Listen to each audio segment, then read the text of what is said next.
Alrighty. Good afternoon, everyone. Thank you guys for joining us here today. So again, my name is Kwana Yazi. My destination national. Nash Ejitan Bashichin, Bitani Nashe, do the Bethlehem National. I am originally from Rock Point, Arizona, and I'm one of the professional writing tutors here at the Neck College Learning Center. I'm actually stationed here at the Tsaley campus. So again, this is going to be our, I believe, sixth or seventh session of finals countdown. And today we actually have myself presenting on engaging with sources in writing. So I'll be presenting on that on behalf of Zandria Begay, who was unfortunately not here today to do the presentation. So I'll be covering for her. And if you have any questions throughout this presentation, feel free to use the chat box, or if you want to interrupt me, that's totally fine as well. I always like questions being asked from our audience, so any questions you have, feel free to ask them. And then I'll go ahead and start the presentation, but we'll leave the gift card information at the very end.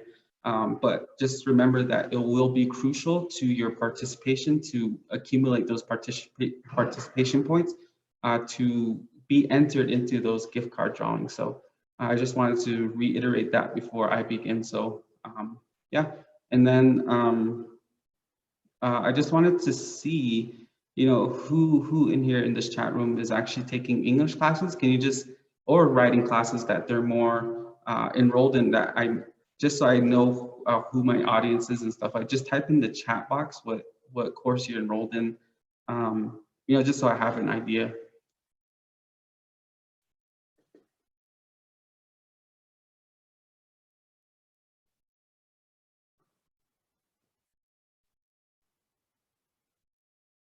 Let me just start setting up my screen here while we're waiting for that.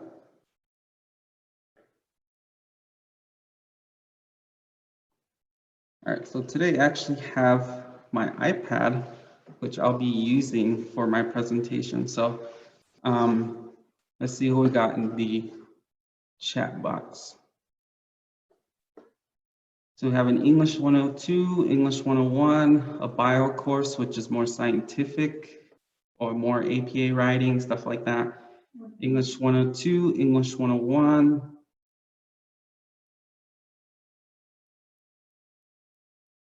Alrighty, cool. So hopefully what I discussed today is actually going to be useful for you. What we'll be covering within engaging with sources in writing will actually be geared more towards like, what kind of sources are out there and what sources can I choose from, and then what types of research out there, and how does that relationship work? And then we'll move into sort of some helpful tips that you can take home with you today. And then hopefully that will give you some insight and some information for you to think about when you're going through your research papers like that, through your finals. So, if you have any questions that I did not answer at all within this presentation, feel free to come to me, email me, contact me, whichever is comfortable for you. I'm always here to help. All of our writing tutors are always here to help. So just know that during finals we will be getting slammed. So sometimes our feedback can be a little bit delayed. So just an FYI on that. But we'll go ahead and start with engaging with sources. So when we begin with engaging with sources, and this is part of the research process, right? And I always stress and I always present on the research process a whole lot.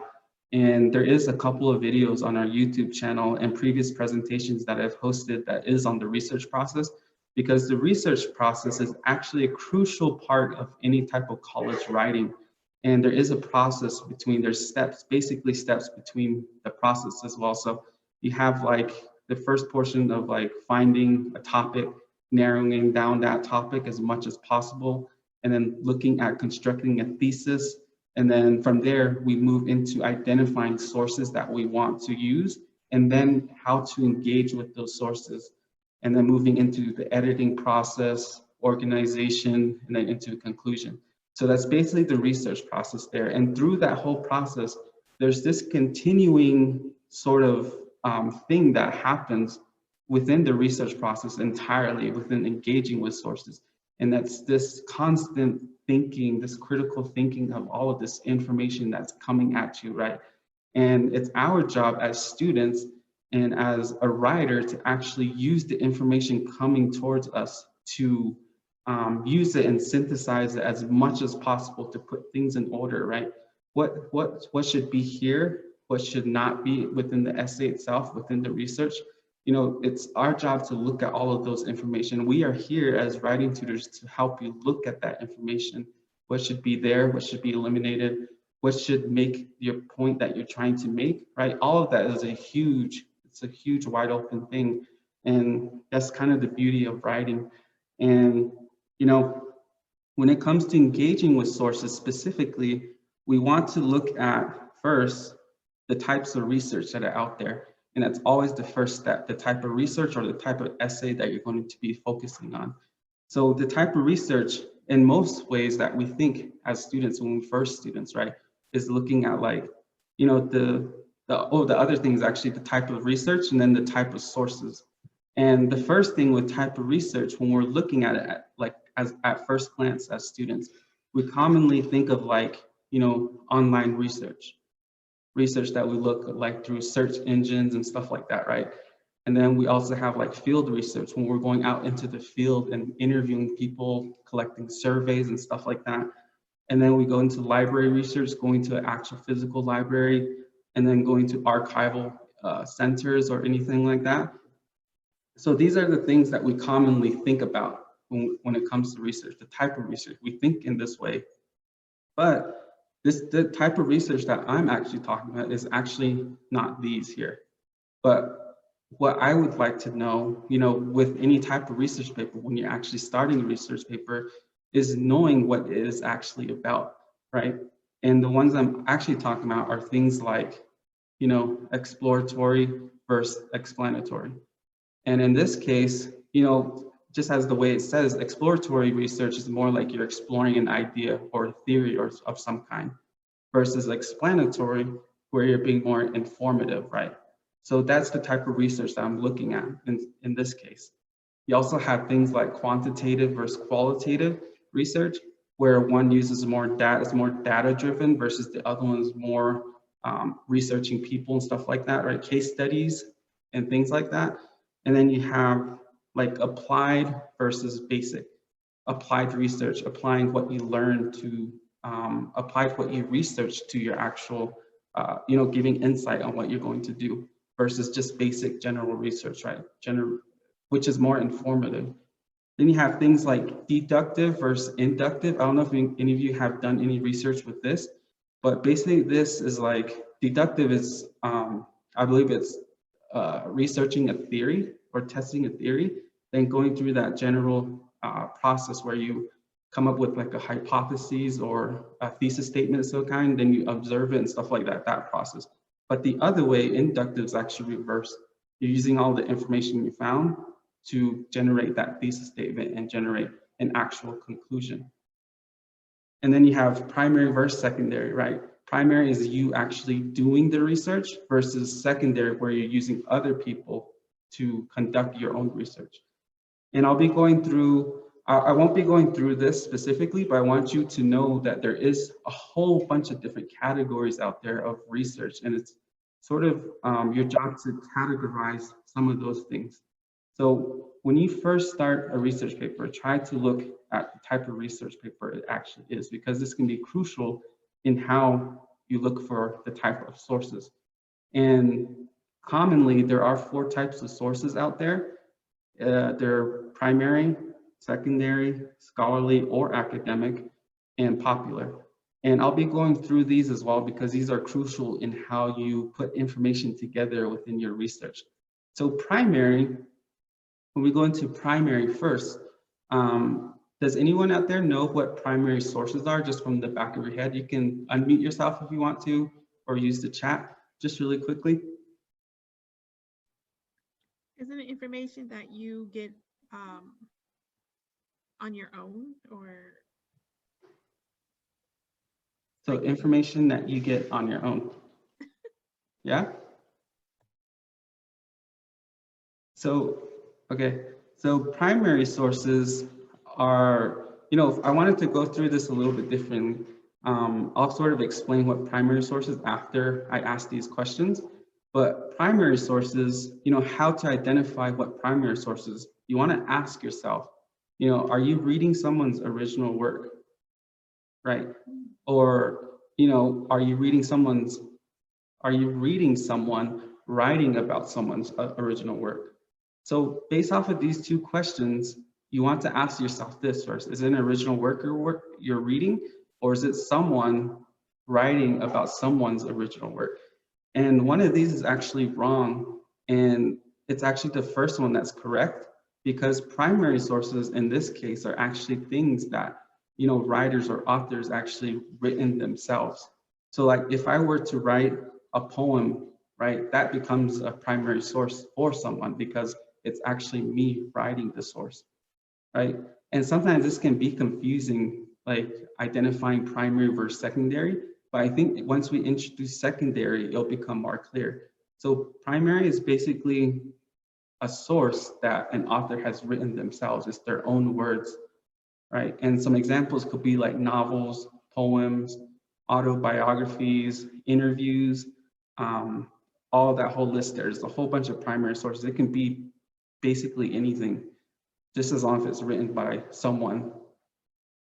And then when we introduce secondary sources, and we'll ask the same question, how to determine whether a source is secondary, it'll be actually switched, right? So here we're asking those two same questions, reading someone's work or reading someone's writing about someone's original work. So the second one is actually going to be green this time.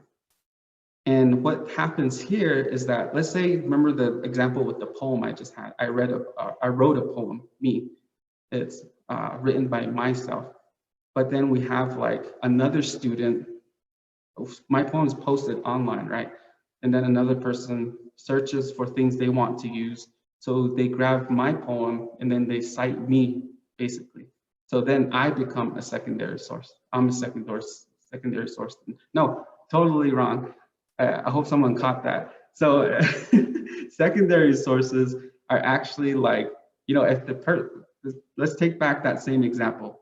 I have the poem, but someone else is writing about me about the poem. They're like reviewing my work, right? Or criticizing my work in a paper. Their source now becomes a secondary source because they're writing about my work, which is their own writing, and now their source is the secondary source. Got it? Hope I didn't confuse anyone there.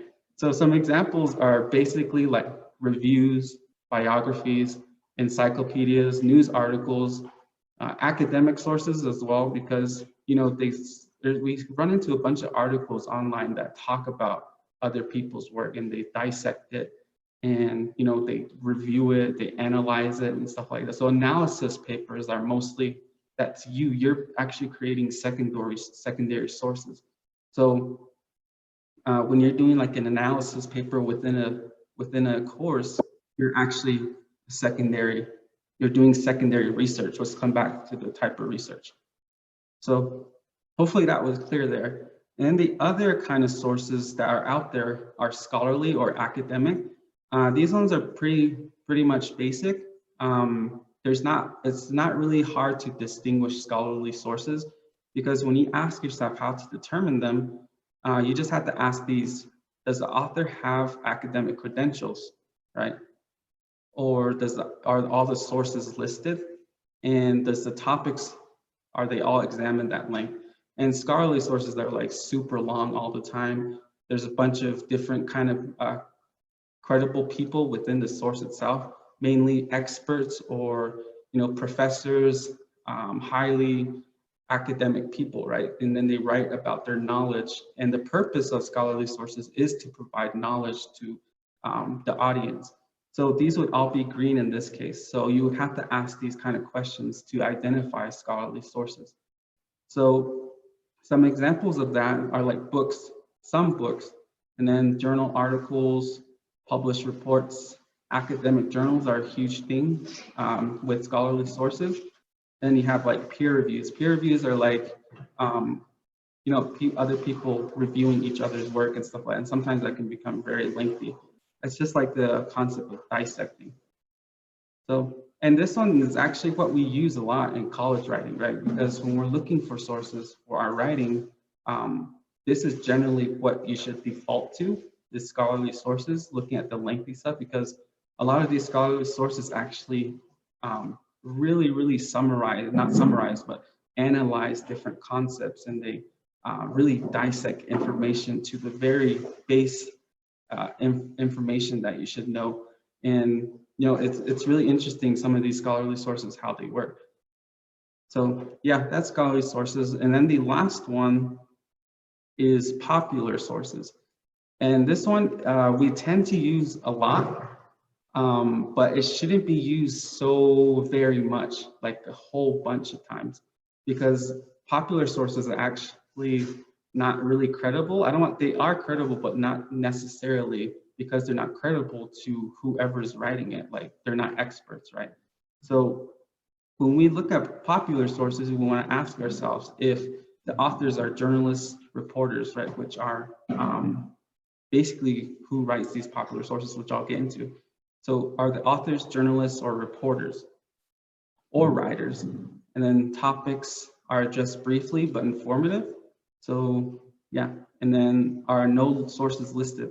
So these are all going to stay in that green portion, because popular sources are things like magazines, general news, newspapers, entertainment publications, images, artwork, like physical objects that don't have anything attached to it, like sources, basically, things like that. So like, that's why I put journalists and reporters, because they're the ones that write the magazines and they write the news articles and stuff like that, right?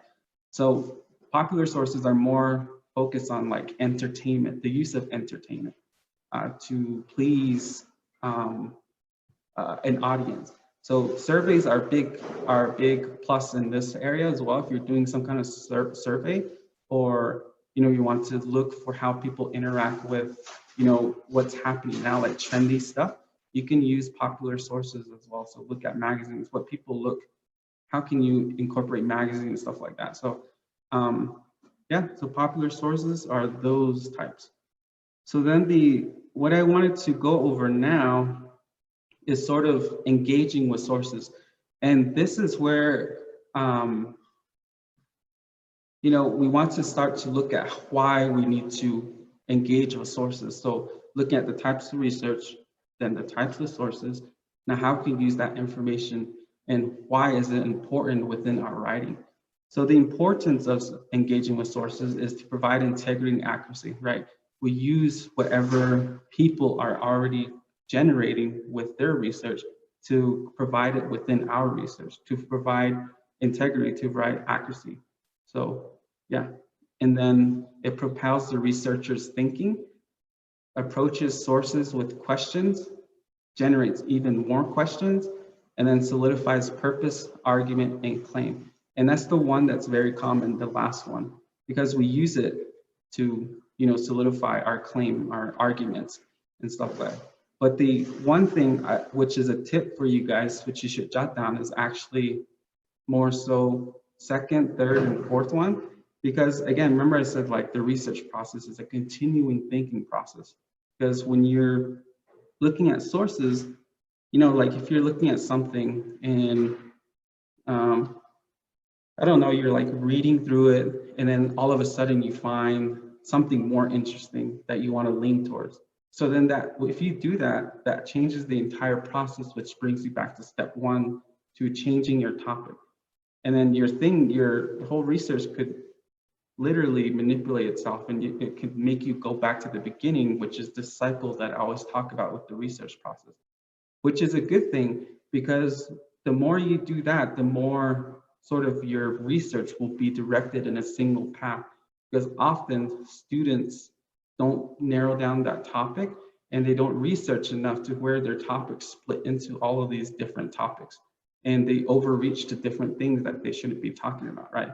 So it's important to come back to that sort of centralized point into one topic, basically.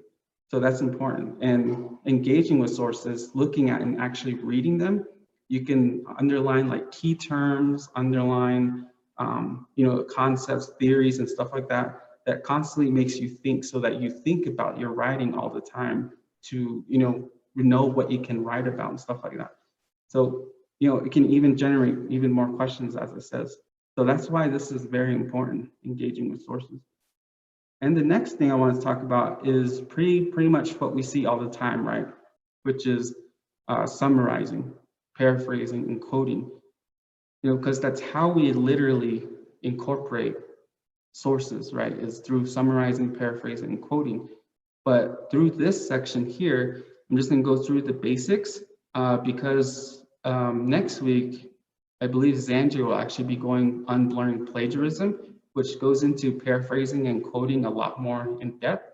But I'll just be talking about the basics here within this presentation, just for something for you to think about as well. So when we go into summarizing, the basic definition of that is that you're condensing all of these main points, right? We all know what summarizing is. We want to hit those main areas that is within the reading that we're reading, right? Or our topic that we're trying to talk about.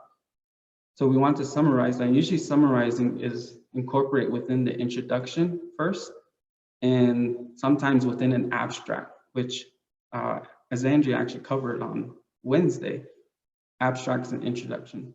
So here, a summary condenses the main points of someone else's words and ideas, and summaries leave out illustrations, examples, which is a big thing. So when you're writing an introduction, you don't want to put examples within the introduction itself, right? Or details that are not necessary for your claim or argument or for your entire research. So then some tips here is just to be shorter than original, focus on the main points, which is the big thing here, and indicate where information was found. So I don't want to go in depth with that. And then paraphrasing, this one is basically rephrasing the main points that are made within a source itself, right? So typically when we're taking out, specific wording from a source, how to paraphrase that is just literally rearranging it to your own words. So you paraphrase when you don't want to quote, and I'll talk about that difference there as well, as when the original words are not memorable or need modification.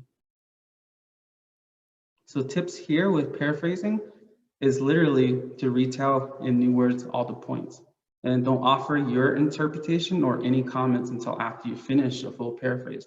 This is also the same rule with quoting, where I'll go into that. I don't want to jump ahead and stuff like that, because the quoting part is actually the biggest thing I wanted to cover within this portion of engaging with sources.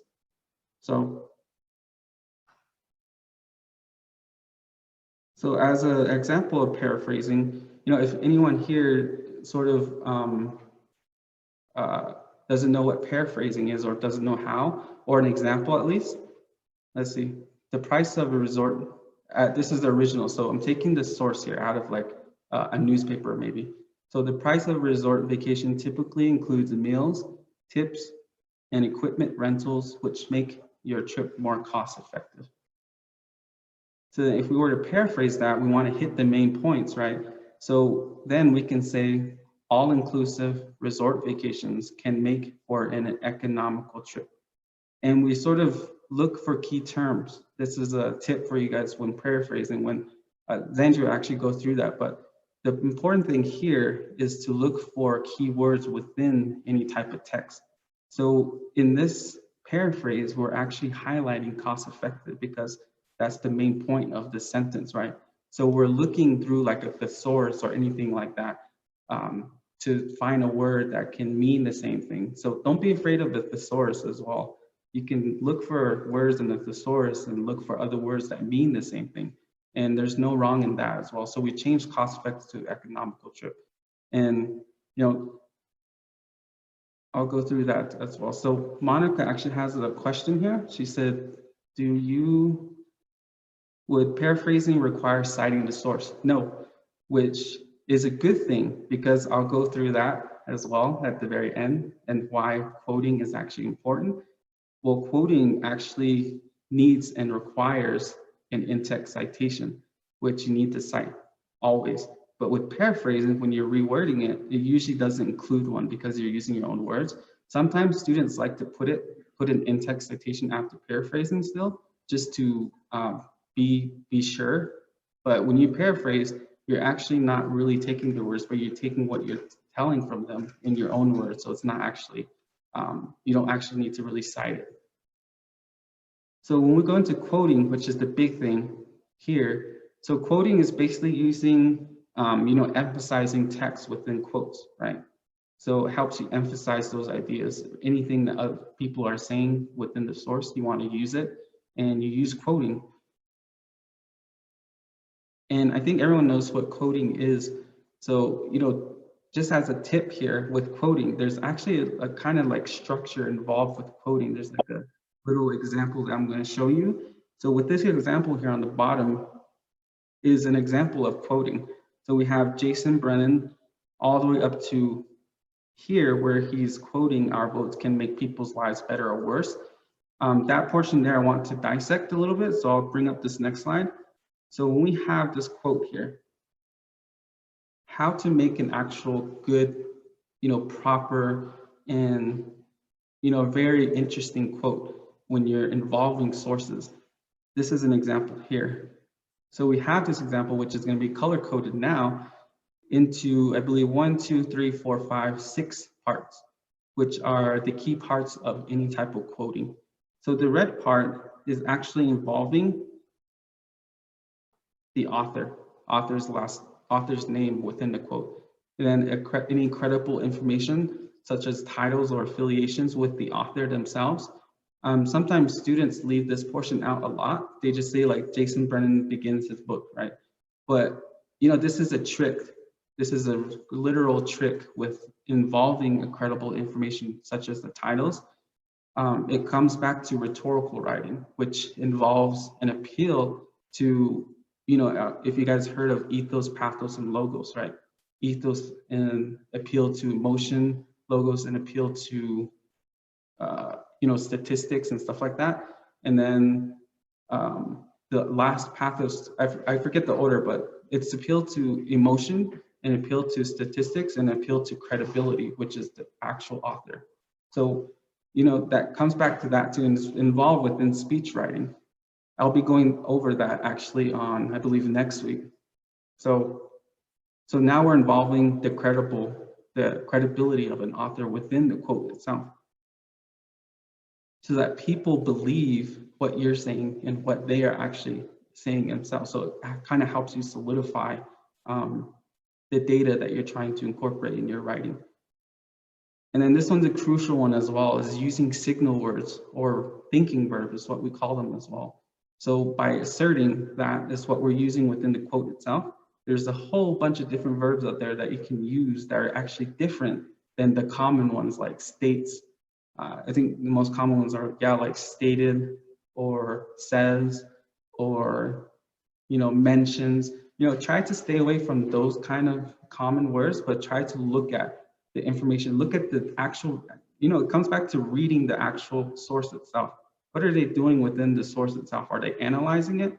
If they are, then you want to use analyzing instead, right? And then the blue is just using quotes. We have to use quotation marks because it's how we actually incorporate these sources. And then for the pink, the actual exact words, which is involved within quoting, is using what is actually written on the source itself.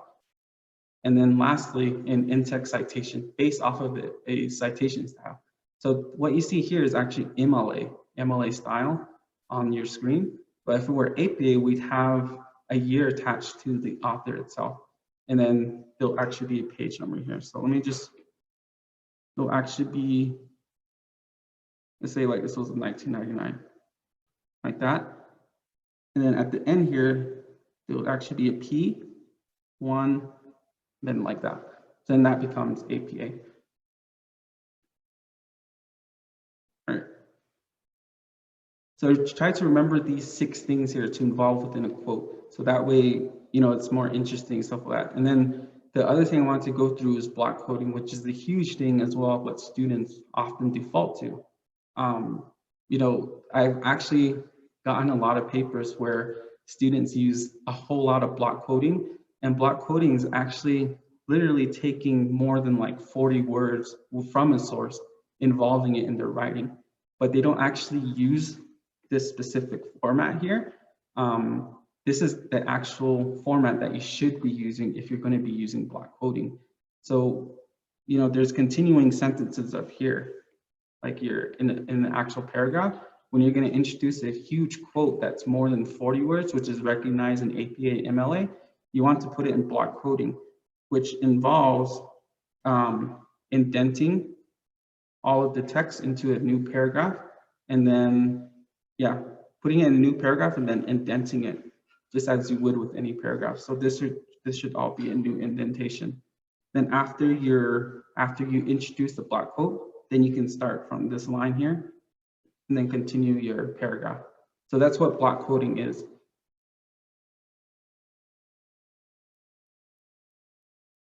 All right, so now we come to the actual part of, you know, engaging with sources. You know, these are the tips that you should jot down here within this presentation. And this is where I go line for line with, you know, statements that have been made to actually look for when you're going to be engaging with sources. What should be avoided? What should you look for, and stuff like that.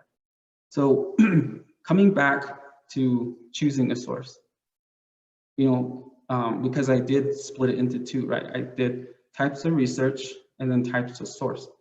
And then we went into quoting and summarizing, quoting, and paraphrasing. So with the choosing a source, how to actually choose a source. As an example here, you know, it literally is based off of the research, again, the research of the essay, which is, I keep repeating that. Because let's say for an example, we have a literary criticism essay, which we're criticizing and reviewing an essay and having our own thoughts in there, right? So what kind of source should we actually use? Does anyone know? You know, let's say this, yeah. Would you know what kind of what kind of source we could use with the literary criticism? Just like the background of thinking about it, right? You know, let's say this paper was academic or anything like that, right? So, you know, what would we want to use? What would make more sense to use within a literary criticism essay? I think we would actually use like secondary sources, right? People that have already reviewed information on that specific source. So you want to sort of use their opinions and relate it to you, maybe. See that kind of relationship there can help you, you know, which is crucial in how you identify what kind of source you want to use. So that's an example there. You want to use what other people have said. So I want to use their paper and combine or compare our differences or what we both think about that person or that review or something. Another example is like a history report. So a history report can be like secondary source, same thing, because people have already written about the history of something. So we're looking at their sources, literally. And then like an argument essay, this one depends on a lot of stuff, and different kind of writing can actually generate which sources that you should use. So with an argument essay, you can use like popular sources if it's more laid down, and then secondary sources if it's more academic, scholarly sources as well if it's more academic. It's just based off of your the type of argument essay you're going to be doing. So then when you're choosing a source, what is the importance of that? So here, the goal is that, you know, this is the goal of instructors. The whole goal of you taking the course and, you know, how instructors actually teach the course, they want you to compare and make your own judgments about different things out there, different things you read. And the whole goal of these assignments is for you to critically think, you know, this constant thinking thing, constantly think, constantly question things, and then constantly mix. How can you mix all of those sources together to come up with your own theory or your own reasoning, your own claim, stuff like that, right? And, you know, that's called synthesizing. How can you put all of these sources together, which is a synthesis essay? How can you synthesize all of this information together for you to make a point? And the overall outcome of that is to contribute to discussion. This comes to thesis construction. When you're writing a thesis for graduation or anything like that, you'll be put in front of a panel or you'll be asked to defend it. So how can you write your paper enough to synthesize all of that information for you to defend it, but also allow other people to question it, and you'll be able to answer their questions, right?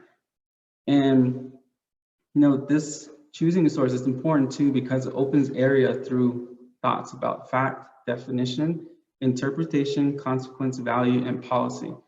And this is part of the question categories that I go over all the time with the research process. And what that does is that when you think about your topic within these 6 categories here about fact, it's a process where you're questioning your topic itself, asking it for example, for fact, which deals with who, what, where, why, how, and what. You're asking what the topic is, who's part of the topic, and so forth. And when you answer those, you get all of this information within yourself, within your mind, and you start thinking about it. Same thing with definition. What does this word or this topic mean to me, to other people, to other people out there? And then interpretation, how can I interpret now all that information that's coming to within my research? And then consequence, what are the consequences now of all of this information I just got? What are the consequences? What can happen now with my topic? Are there any risk factors? Are there any things I should consider? And then which leads into value, where you're looking at who should be upfront for the topic itself. Who should you talk about? Who values this? Who doesn't value it? So you can eliminate your audience to focus on, stuff like that. And then policy, what laws or what policies, what should actually happen? So it's like a call to action, basically. So if you want to learn more about this question categories, you can go to our YouTube page. I think it's a video called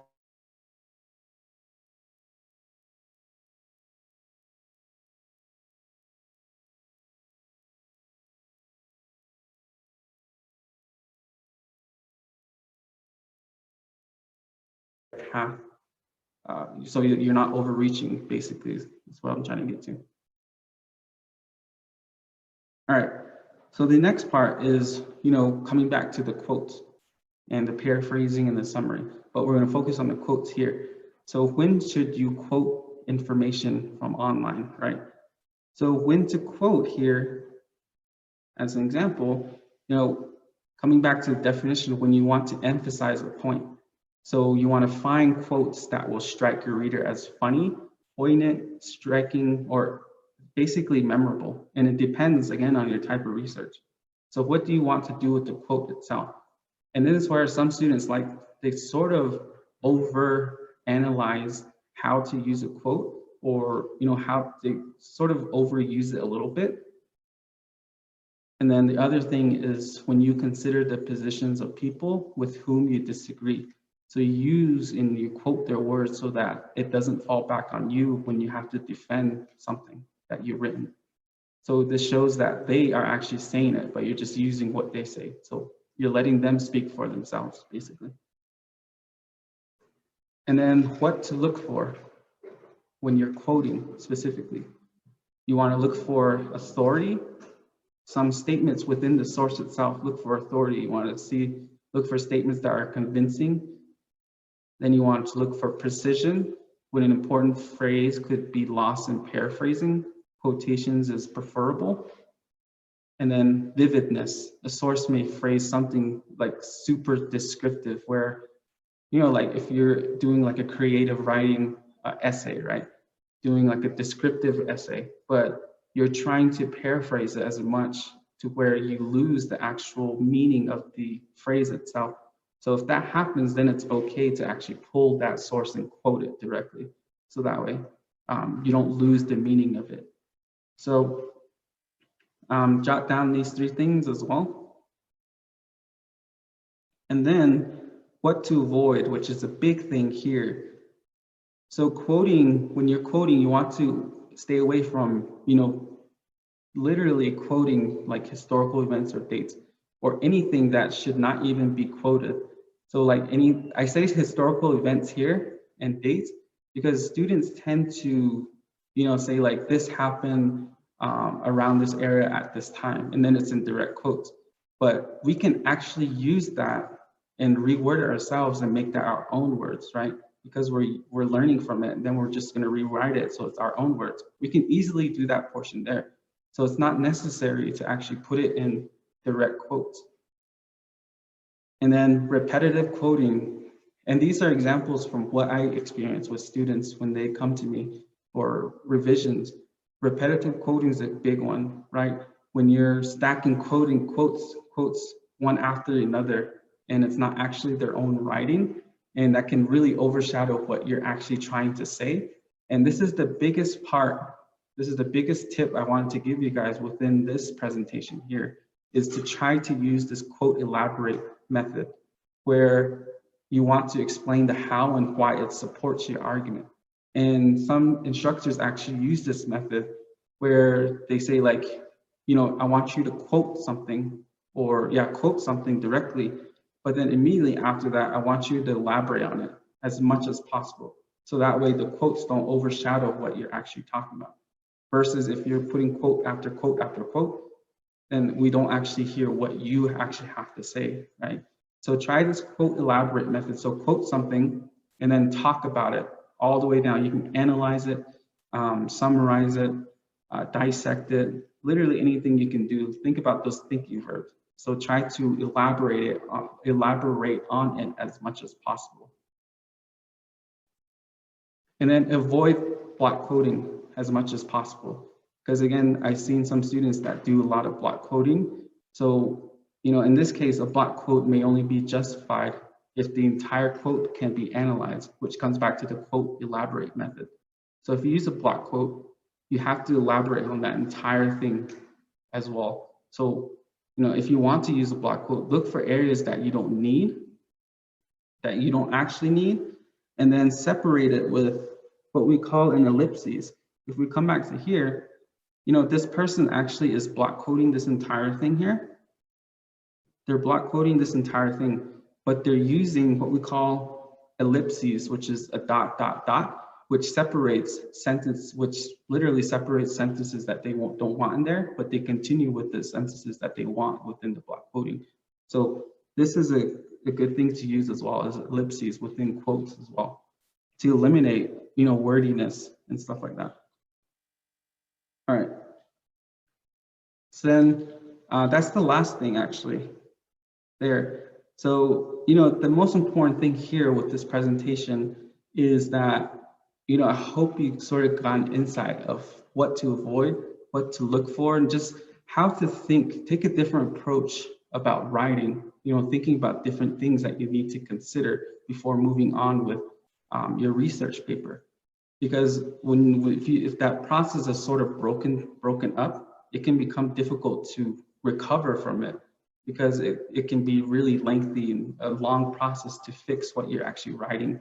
So we had to come back to the very beginning to finding a topic that can be fun for us, interesting for us, very trendy.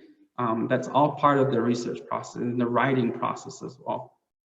So the most important message I have for you here today is actually to just say that your voice matters within these papers. Try to use your own voice. What do you think? What can you incorporate within this research? What can you actually can you provide insight for the future? Anything that you can elaborate on. Your voice always matters within these research writings, not necessarily others.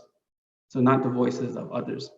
So let's try to not use them, but just try to use our own words.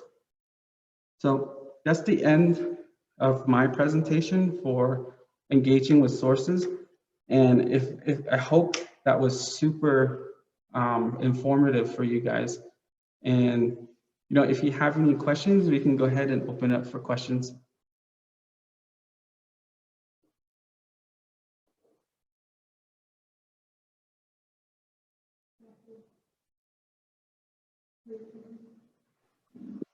Hi, Chastity. I have a question. Yeah. I mean, not really a question, more of like a comment, I guess. Like I want to send my paper in, I guess, but I'm little like leery, thinking like, oh man, they're gonna scrap it all up, like, like mark it all up, and then I'm just gonna be left like discouraged. That's kind of like my thought. I just kind of have that idea. I just wanted to put that out there. I don't know if anyone else has that feeling, but how does that usually work once I submit it? Well, I want to come back to what you just said about being discouraged.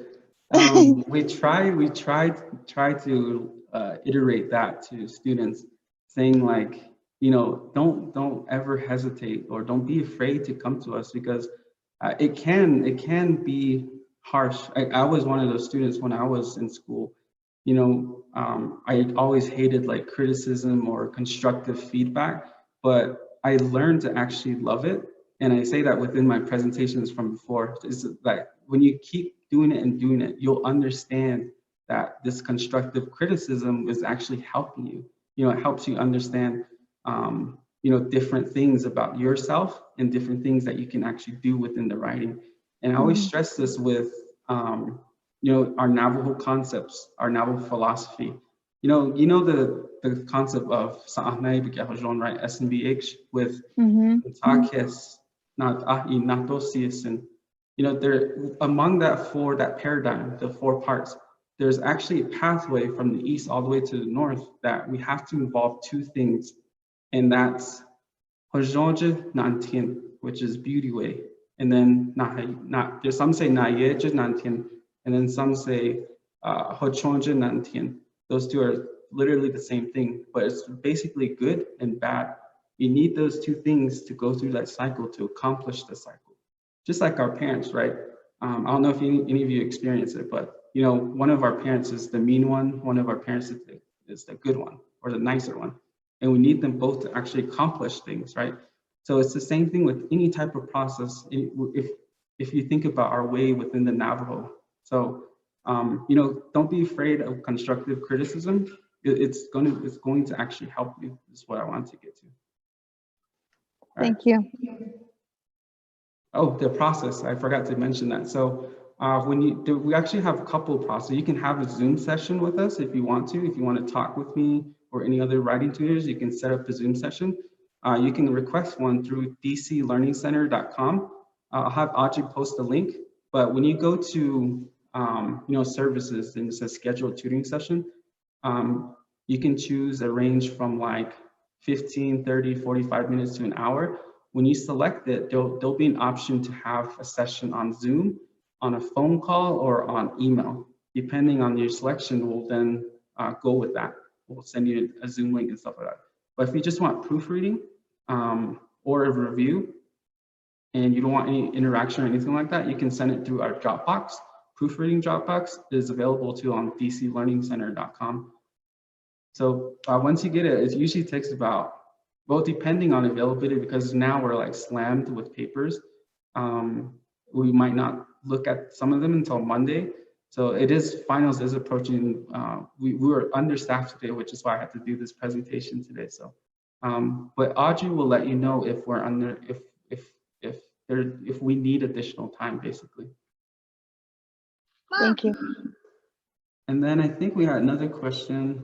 Would you be able to go over our paper for us? Yes. So you can literally send it to our emails, use the Dropbox, or schedule a Zoom session if you want. I have a question, but it's difficult to explain. Do you have the time after this Zoom session to talk about it? Yeah, I can. I have a really quick question. You talked about, I think Wednesday, introductions and abstract or something like that, right? Yeah. Is there a way we can view that? Yeah, so Zandria she presented on abstracts and introductions. It's posted on YouTube right now. It's actually available.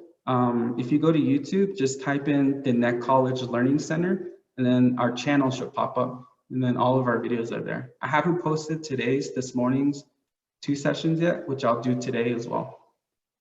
Okay, you said go to YouTube and just type. They're also recorded on Facebook too. So if you go to the DC Learning Center Facebook. All the past ones are up there, and they're really easy to access. DC Learning. It's on YouTube. You just type in DC Learning.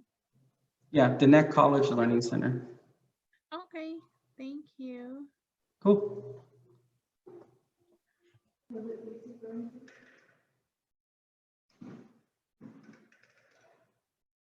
All right, so I think we'll go ahead and end it at that. Make sure you fill out the evaluation, which is crucial for you to get those participation points for our gift card giveaway. It is already posted there. And if you have any questions, feel free to email me. Just look at dclearningcenter.com to see our upcoming events. Next week, I'll be doing majority of the writing presentation. So on Monday, I'll be doing, I believe, transitions for coherence. So how to transition your papers through the paragraphs, how to organize it and stuff like that.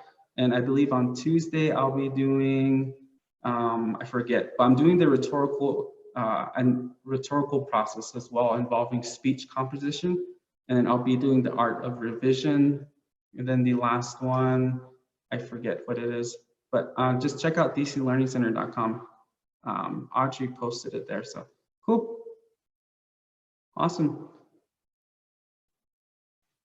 All right, I hope everyone has a great rest of their day. Have a great weekend. I appreciate you guys' participation within this presentation, and I hope to see you guys at our next events. Viga.